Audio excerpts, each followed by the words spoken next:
నుండి ఎవరైనా లేస్తే అరే చూడా ఎవరా ఆడ ఆంధ్రోడు వచ్చినట్టు చూడా అంటే డైవర్ట్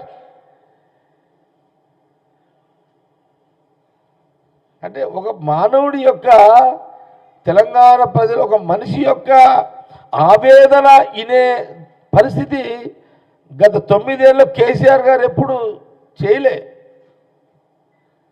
సరే ఆయన అదృష్టం బాగుంది, ప్రజలు నమ్మిర్రు, 9 ఏళ్ళు ముఖ్యమంత్రిని చేసిర్రు, టైం బాగుంది, గ్రహాలు బాగున్నాయి, ప్రజలు సహకరించారు, నేచర్ సహకరించింది, ప్రకృతి సహకరించింది, దేవుళ్ళు సహకరించారు, టైం బాగుంది. కానీ పరిపాలనే బాగలేదు కేసీఆర్ది. ప్రాబ్లం ఏంటంటే ఈ కరెంటు పంచాయతీ